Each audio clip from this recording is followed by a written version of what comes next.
How did Christians shift pop music from sex, drugs, and rock and roll to themes of faith and devotion? We will discuss with Mark Joseph, author of Rock Gets Religion, the battle for the soul of the devil's music. Then, a caravan of over 1,000 illegal aliens wants to invade our country, and the MSM, the mainstream media, are steadfastly denying any problem. China strikes back at UF's tariffs. And finally, hope for the future. The children. Think of the children. I'm Michael Knowles, and this is The Michael Knowles Show.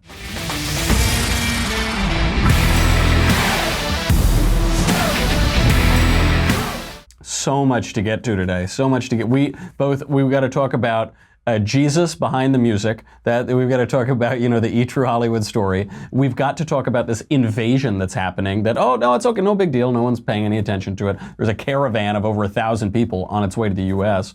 and all of the political implications for that. China. Everyone is getting China wrong. Everyone's getting these tariffs wrong. They're oversimplifying. We'll go through what's actually happening. And then, of course, hope for the future. But before we do that, we have to thank a sponsor. And Ben told me this one's especially important to thank. Ben said this one really has a lot to do with where the company is going in the future. That would be ZipRecruiter. ZipRecruiter, I don't know, he put it right on my desk. He said, make sure you read this carefully and maybe even try using the product myself, ZipRecruiter. ZipRecruiter is a great option for employers and employees. ZipRecruiter knew there was a smarter way than what happened in the old days. In the old days, you'd put your resume on a job board and then it would just go and it would die there basically and nothing would happen. Or you'd post a job, you'd say, hey, we want to get some new employee, and then you wouldn't hear from anybody. ZipRecruiter built a platform that finds the right job candidates for you. They learn what you are looking for, identifies people with the right experience, and invites them to apply to your job. They actually say, hey, you look like you'd be good for this job. Come over here. Like, for instance, Ben said they're really going to say, like, hey, you could do a podcast. Come right over here into the broom closet of the Ben Shapiro Show. So 80% of employers who post a job on ZipRecruiter get a quality candidate through the site in just one day. The right candidates are out there. ZipRecruiter is how you find them. Right now, my listeners can get ZipRecruiter for free. You can try it for free. That is right. Businesses of all sizes trust ZipRecruiter. Go to ZipRecruiter.com/MKS. That is ZipRecruiter.com/MKS. ZipRecruiter.com/MKS. Go there so that you can keep the lights on and keep me employed. But when you go there, don't take my job because they're looking. So don't just go there. ZipRecruiter.com/MKS, the smartest way to hire. So much to talk about. I can't wait to get into all of this today because this is something that happens in politics is you get all these buzzwords. So they'll say, well, this isn't free trade, or this is protectionism, or this is this or that, ism. And what's going on in China is much more complicated, and it actually gives President Covfefe shines him in a better light. It puts him in a much better light. We're trying to put these complex questions into very simple ideological categories. We'll see what's going on there, and I will defend President Covfefe in some ways on this tariff bill. And then, of course, the giant invasion that nobody's talking about, the imminent invasion of our country, will shed some light where the mainstream media refuse to do that. But before we get to it, we will bring on Hollywood producer Mark Joseph, the author of Rock Gets Religion, the battle for the soul of the devil's music. Hank Hill, on the cartoon King of the Hill, famously observed that Christian rock doesn't make rock better, it just makes Christianity worse. We will get some perspective in that on this segment, Jesus Behind the Music. Here is Mark. Thank you for being here. Hey, great to be with you, Michael. Thanks for having me. So, as you write, rock music was birthed in hedonism, and in the 21st century, it got overtaken by religion. What changed? Well, I write in the book how rock and religion got off to a rocky start. It's like a bad first date, right? Remember that. Remember back in the old days. Right. So rock begins, first of all, religious people and traditionalists, there's so many things happening at the same time coming at them. There's the Vietnam War, there's the pill, there's rock and roll, there's Elvis, there's the Stones. So much social upheaval at one time. And it was hard for them to sort out what is good, what's not good, what can we work with, what can't we work with. And the kind of knee-jerk reaction was, well, let's just burn records because we don't like the influence this is having on our young people. So we'll burn records, we'll call it the devil's music, we'll come up with these weird excuses like we heard these beats in the jungles of Africa when they were doing voodoo ceremonies, like, the craziest stuff you can imagine. And so there's an overreaction to the power of rock and roll. And it took a while for especially religious leaders, more conservative figures to go, wait a minute, there's nothing inherently wrong with this music. It's all about what you're singing and talking about. And so that overreaction then leads to the formation of the Christian rock industry, which is like a parallel universe. So you have kind of normal music over here, and then you have contemporary Christian music over here that's happening on a parallel track. And that went on for about 30 years until what I talk about in the book is the mainstreamization of those artists. So the kinds of artists that you didn't know growing up, bands like artists like Phil Keaggy and DeGarmo and Key and all these amazing artists that never really got heard because they were in this Christian music business. What's happened today is there's been a radical change, and the mainstream music business is actually full of a lot of very religious people. People don't quite realize that people like Taylor Swift and Justin Bieber and many others are actually kind of ordinary kind of church-going Americans, in the case of Justin Bieber, Canadians. And these artists have really brought their influence to bear in the mainstream music business, not off in the fringe. What is it precisely that did this? Because I remember, I'm old enough to remember the time before Christian rock became basically the mainstream of pop music. Now, you suggest some possibilities in the book. Was it perhaps 9/11 that did this? Was it The Passion of the Christ as this mainstream, obviously 100% Christian movie? What events do you think pushed these religious undertones that had maybe always been around rock music or coming up from gospel and pushed it into the mainstream? Sure. I talk about four big things in the book. So the first thing is artists like a Justin Bieber is a great example. In the past, and a lot of this has to do with theology, believe it or not, but the way you believe and the things you believe and the way you look at the world really influences how you act. And so we had a theology of separation back in the day, which was what Christians would separate themselves from the world. They would use kind of Bible verses out of context and say, come ye apart and be separate. Because the mainstream rock business is dirty, we have to separate and form a Christian side of it. You hear it in politics as well. Politics is dirty, we should get out, let's separate. So that began to change. And so Justin Bieber is actually a really good example because his mother is a very devout Christian woman. And in the past, Justin Bieber would have been guided to Nashville to sign with a Christian music label as the son of a very devout Christian woman. And then you and I wouldn't have heard of Justin Bieber except for on the fringes of culture. Right.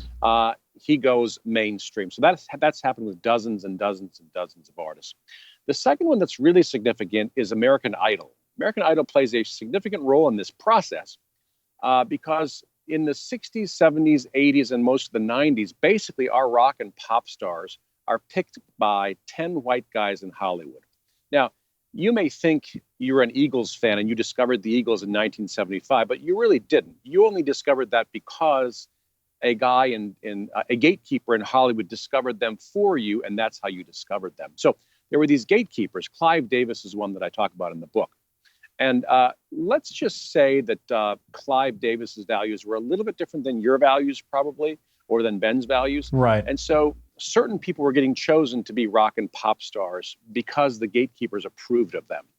So I give an example in the book. There's a Christian pop star named Keith Green who became a Christian pop star. But before that, he actually auditioned for Clive Davis in New York in 1976, I believe it was. Didn't get the gig, and so he had to go into Christian pop.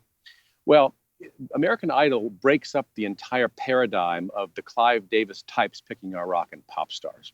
And so for the first time, Susie in Cleveland and Hank in Alabama, they're picking the pop and rock stars of the 2000s, many of them. So Carrie Underwood is an example. Daughtry is an example. Dozens and dozens of artists are not being picked. They're in a sense going around the gatekeepers and getting chosen by the American people directly. And then the third and fourth things are Alice Cooper is an example where in the old days when a rock star would have a conversion to Christianity, he would immediately exit off stage right, usually cut his hair. Never see you again, yeah. That's exactly right. Cut his hair and then start singing hymns. That was like the paradigm. I'm only half kidding. It's actually fairly true. But Alice is a great example where as the theology changes, the activity changes. So Alice goes to his preacher after he becomes a born-again Christian. His preacher says, what should I do now, right? Because I'm Alice Cooper and I got this makeup and all this crazy stuff. And his preacher says to him, does God make mistakes? And Alice is like, I don't think so. And he says, well, God made you to be Alice Cooper. So go back out there and be the most God-honoring Alice Cooper you can be. So that's a third. The fourth one is bands that were big in the Christian world began to cross over into the mainstream side. For instance, Switchfoot. Or Joy Williams actually had a career as a Christian pop star before she became half of the Civil Wars, who became this popular band. So those four phenomena have really changed the landscape. Speaking of Switchfoot, you write in the book, quote, Switchfoot presented fans and the pop music culture with a winsome group of surf rockers whose smiles, floppy hairstyles, and comforting personae masked a deep message, one that was in some ways far more troubling than anything that Marilyn Manson, Eminem, or Insane Clown Posse had managed to shock the public with. Rock and roll is all about rebellion. What does rebellion look like in the 21st century, in 2018? That's a great question.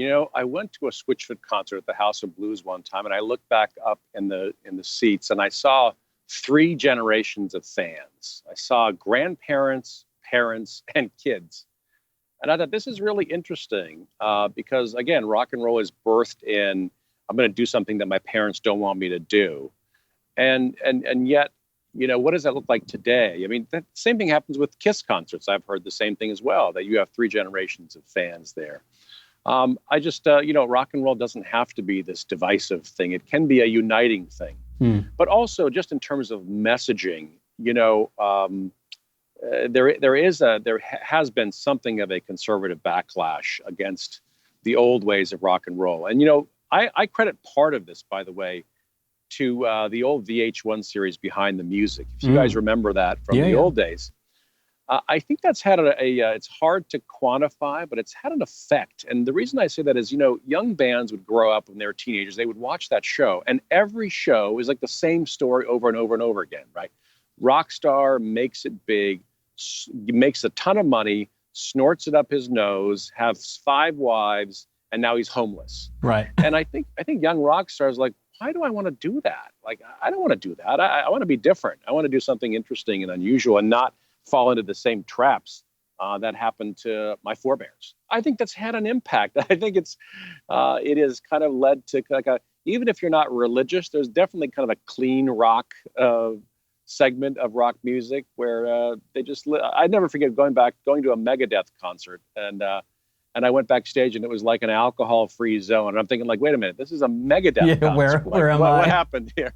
Right. There is something that gets a little exhausting about sex, drugs, and rock and roll, right? If you're all you're doing is going out and doing a bunch of drugs and partying all night, at a certain point it does get old. It's not very gratifying. You do get sex-austed ultimately. And that might be it too, where to say, it's very easy. It's cliche to say go out and party all night and have casual sex forever and ever. There's a time and a place for everything, and that place is college. But you have to graduate college at some point. You have to go on and grow up eventually. And there's a real rebellion in that. I think it's why Jordan Peterson is selling a gazillion books now, and other people who talk about this.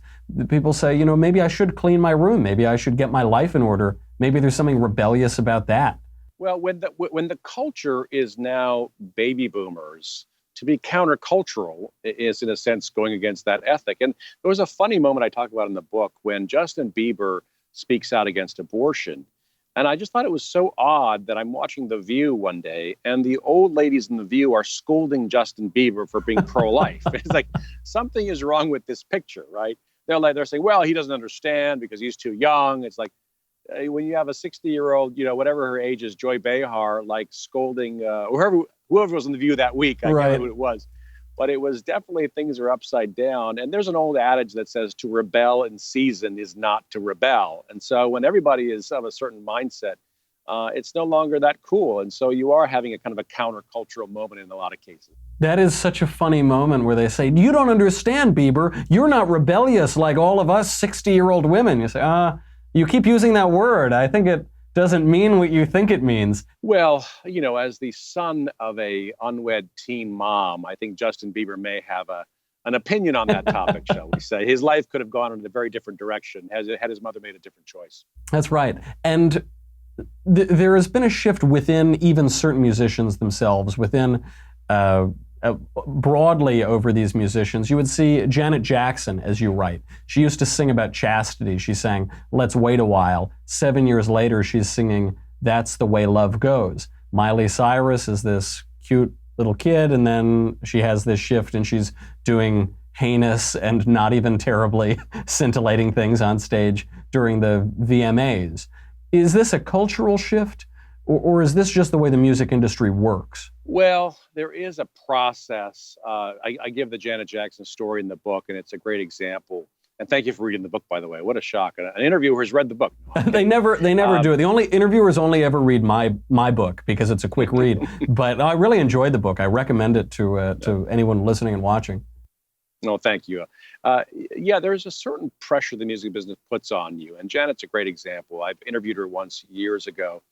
But, sure, her mother is a very devout Jehovah's Witness. She's sort of a traditionally conservative type person. But over a period of time, the music business kind of wears you down. And the other thing that's an interesting phenomenon is there's a lot of male songwriters write kind of male sexual fantasy songs and then give them to female songwriters and say, here, sing this. Right. And it's a very odd thing. As I went back and researched some of the most sexual songs in our history, I found out that most of them are written by like middle-aged men, right?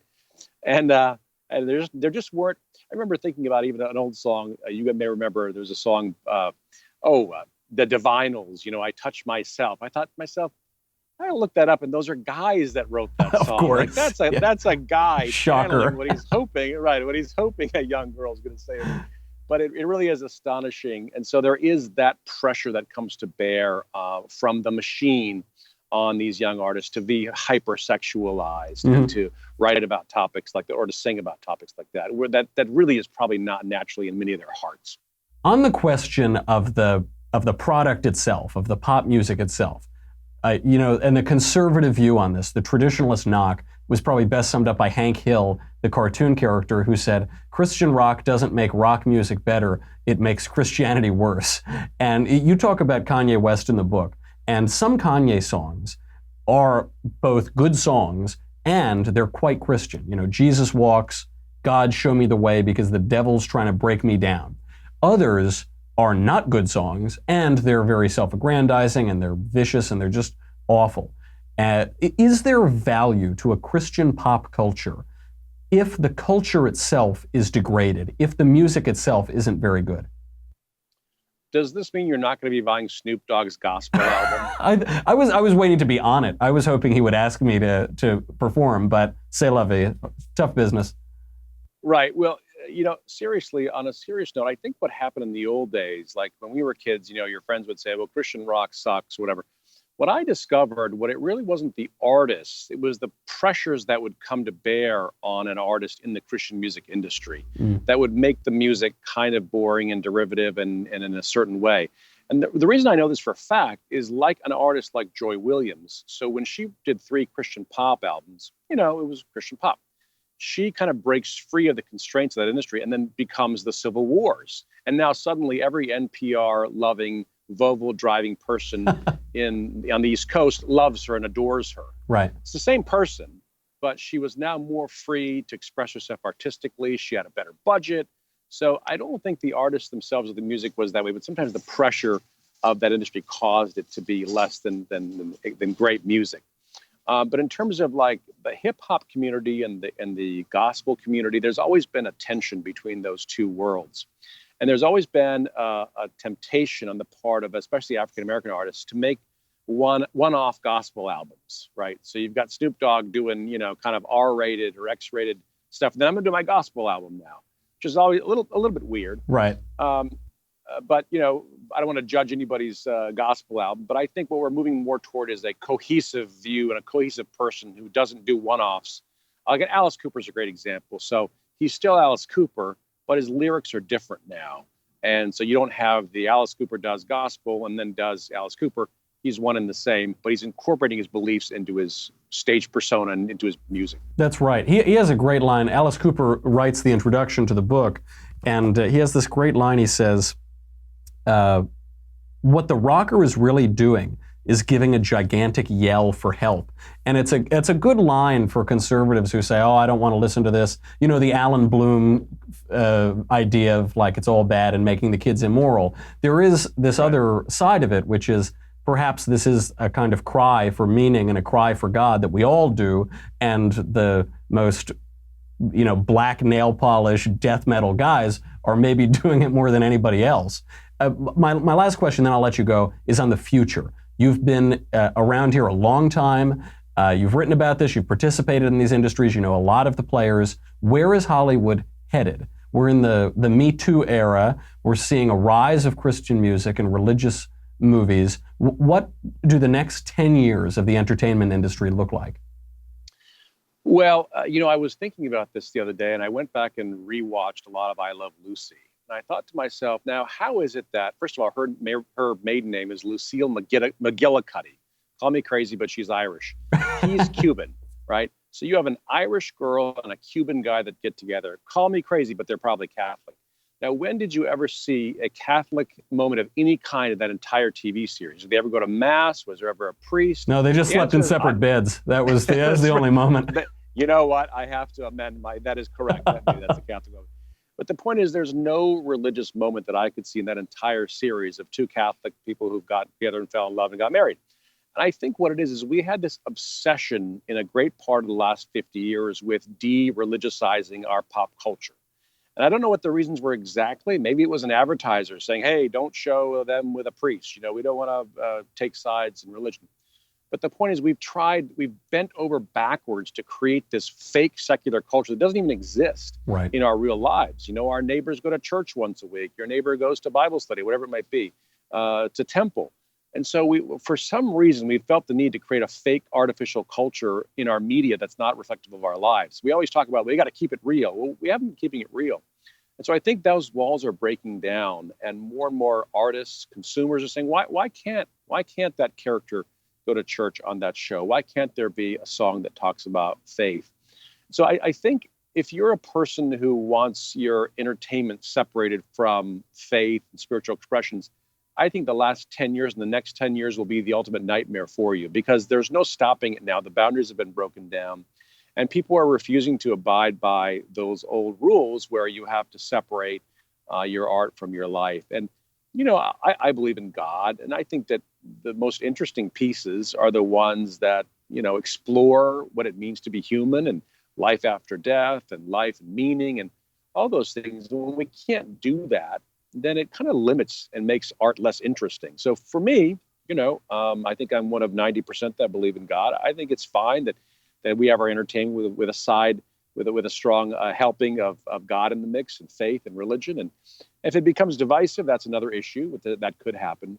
But if it's in a way that causes us to think deeply about things in our lives and meaning, I think it's fine.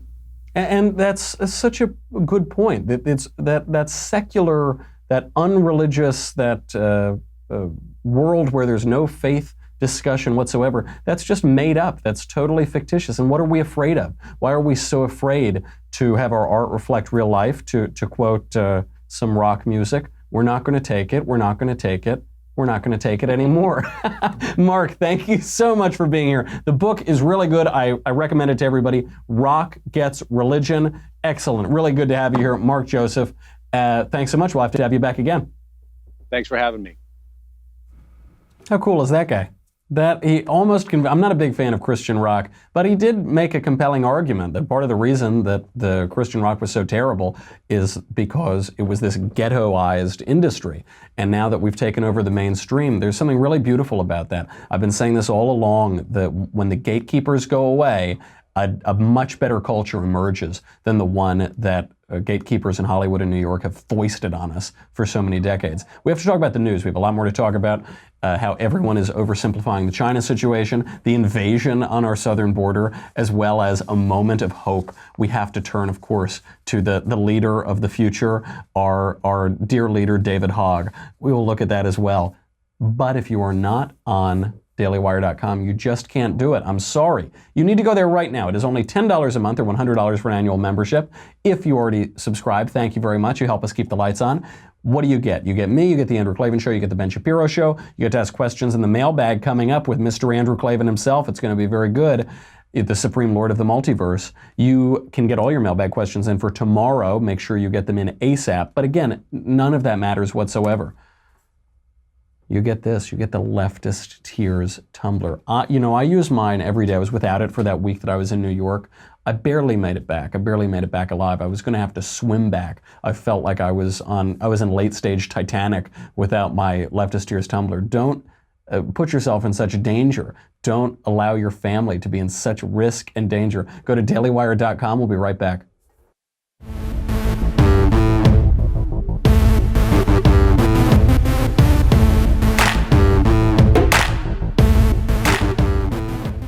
Big headline today for those following the economy. Of course, nobody really follows the economy. All we want to talk about is guns and sex and abortion and stuff, because those are really juicy. Mostly sex, that's all anybody in this culture wants to talk about. Different bathrooms and things like that.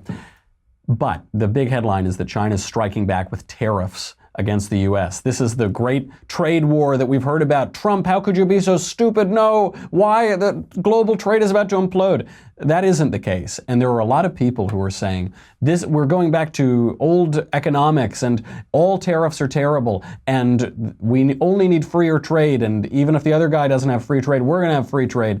And the situation is much more complicated than that. Economics is more complicated than little slogans. So China's striking back. They have tariffs targeting soybeans, commercial messenger planes, SUVs, beef, sorghum, a few other things. The tariffs are really pretty brilliant because they're intended to hit states that supported Donald Trump. So yeah, that's cute. Good move, guys.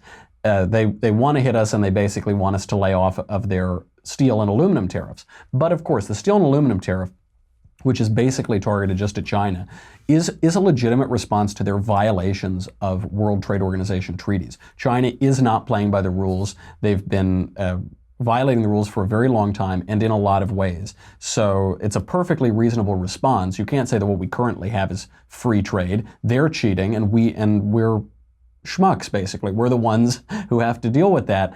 And a lot of these tariffs are really just threats to say, clean up your act and stop treating us poorly. There are three major ways that China gets its hands on U.S. tech and cheats here. It's called forced tech transfer. The Wall Street Journal has a good rundown of this today.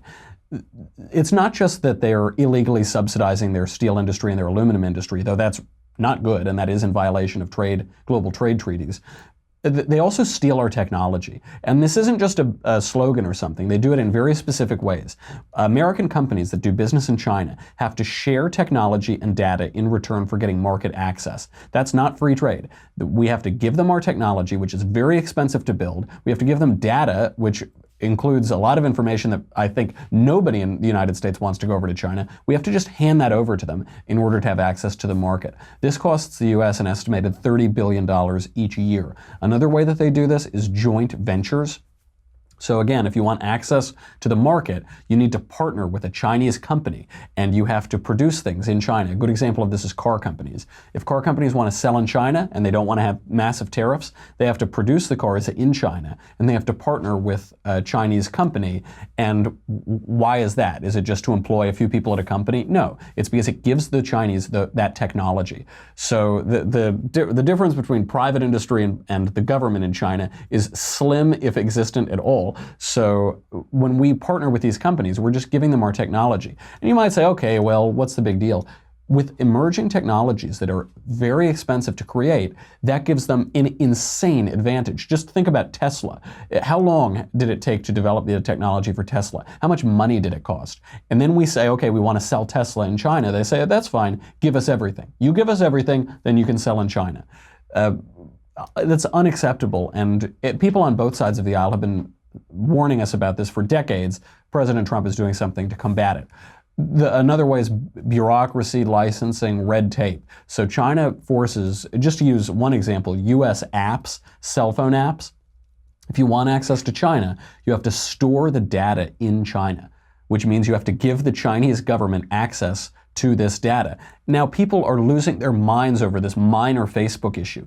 Lefty heads are exploding because companies used Facebook appropriately and got some of our data. You know, you upload all of your data to Facebook and then some company gives you a quiz. You take the quiz and you say, okay, I'll give you all my data to take some stupid quiz. And then they have their data.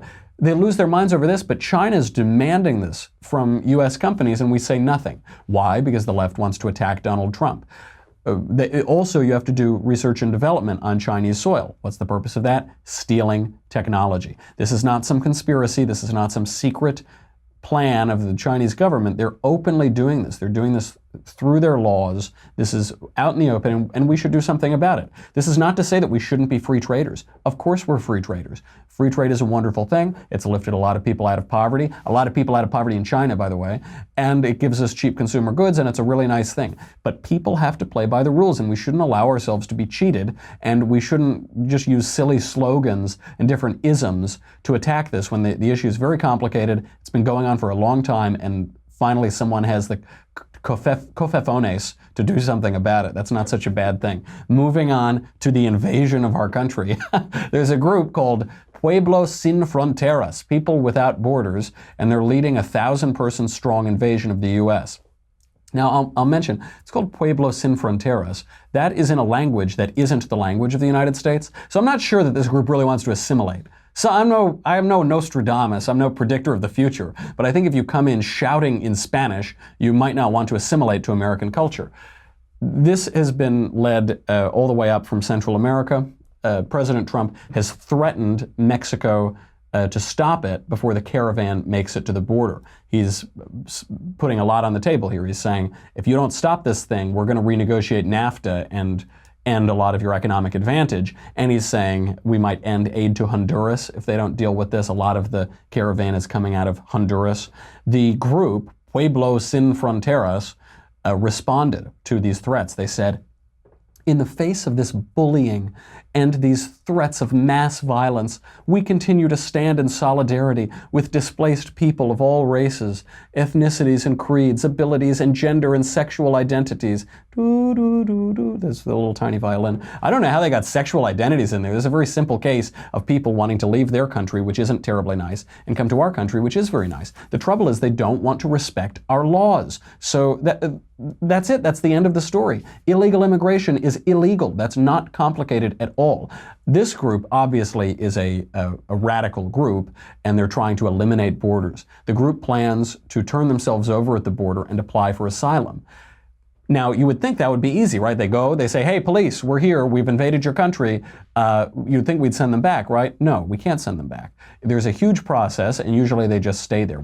Catch and release is one of the policies that we use. We just let them stay. I will say, to not whip everybody up into hysterics, it is ironic that this is getting some play in conservative media. It's not getting any play in the mainstream media, but it is getting some play with the president, thankfully, and on conservative media. Because this happens every single day. This happens every day in America. We're worried about 1,000 people invading and crossing the border. Border Patrol apprehends 900 people per day coming into the United States. 900 people per day, 300,000 people a year. If we're just looking at this as a political angle, which is the only way that Democrats are looking at this, that means that between 688 and 807 new potential likely Democrat voters cross into our country every single day. And all it takes is one push for amnesty, one executive amnesty, one path to citizenship, and those guys are voting for Democrats. And at the conservative end, with data by Pew Research, that's 688. At the high end, 807 new Democrat voters a day. Is it any wonder that they keep encouraging these lawless caravans? Another new 2,000 people per day, by the way, overstay their visas. That group is also likely to vote for Democrats. Make no mistake about this at all. People Without Borders, Pueblos Sin Fronteras, are trying to destroy America. They are trying to destroy it. A country without borders is not a country. That it's land, it's something, but it's not a country. It's not a country that has any respect for law. It's chaos. And America without borders is not America. This is ironic because these people would destroy the very country that they're trying to enter. They would destroy it. This is what America believes, that not people chanting in a foreign language and disrespecting our laws and invading our country and disrespecting the people who have a right to govern themselves. Americans believe that citizens ought to have the right to govern themselves. Pueblo Sin Frontera says, no, to hell with your democratic republic, to hell with your Enlightenment liberalism, to hell with you, to hell with Americans deciding how they're going to run their country. We're going to tell you how to run your country. We're going to destroy that country. We're going to destroy the idea of a country if we have to do it. People Without Borders is indistinguishable from all of these long-standing lefty groups. George Soros has funded the Open Society Foundation for however long. John Lennon sang about this. Imagine there's no country. Imagine there's no heaven. Imagine no possessions. Imagine, imagine, imagine. It's a fantasy. It's an absolute delusion. And it's a delusion that's been tried. We've tried this delusion for the entire 20th century, and it has led to a lot of misery. Death and misery. It doesn't bring everybody up. It brings the nice things that have helped the world, that has been charitable and prosperous and free and an ideal and a beacon of liberty that stands, that statue in New York stands with the beacon aiming out to the rest of the world. It brings all of those down. It destroys those things. It's a philosophy of failure. But it's the delusion, it's the imagining. JFK and RFK, great Democrat politicians, lionized Democrat politicians, they frequently quoted a line. They would say, "You see things that are and ask why, but I dream things that never were and ask why not." And this is supposed to be uplifting. This is the John Lennon line, imagine, imagine. They tell us to dream, they tell us to imagine, they tell us to listen to the children. What they don't know about that line, by the way, is that they think they're quoting George Bernard Shaw in a play called Back to Methuselah. What they don't realize is they're quoting a character from Back to Methuselah, which is Satan. It's the serpent in the garden. That is the line that he tells to Eve before he tempts her and causes the fall of man. That, you know, a little learning is a dangerous thing. They quote the Shaw, they don't realize they're really quoting Satan. Imagine, listen to the children, imagine, imagine. This is what we get when we listen to the children. Well, at this point, it's like when your old parents like, I don't know how to send an iMessage, and you're just like, give me the phone, and you take it and you're like, okay, let me handle it, and you get it done in 1 second.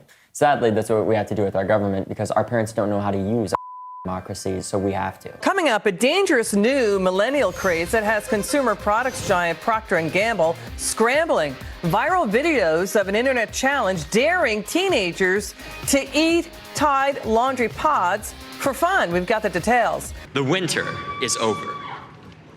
Change is here. The sun shines on a new day, and the day is ours. Scorching their skin, snorting condoms, and smoking alcohol on YouTube.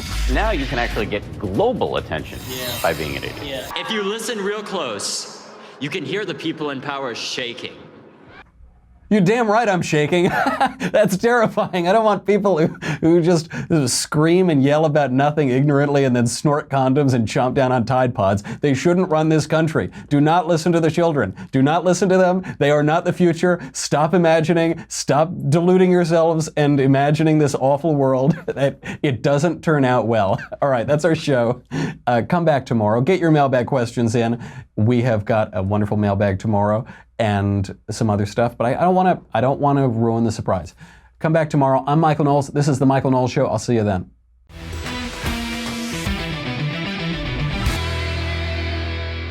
The Michael Knowles Show is a Daily Wire Forward Publishing production. Executive producer, Jeremy Boring. Senior producer, Jonathan Hay. Supervising producer, Mathis Glover. Our technical producer is Austin Stevens. Edited by Alex Zingaro. Audio is mixed by Mike Coromina. Hair and makeup is by Jesua Olvera. Copyright Forward Publishing 2018.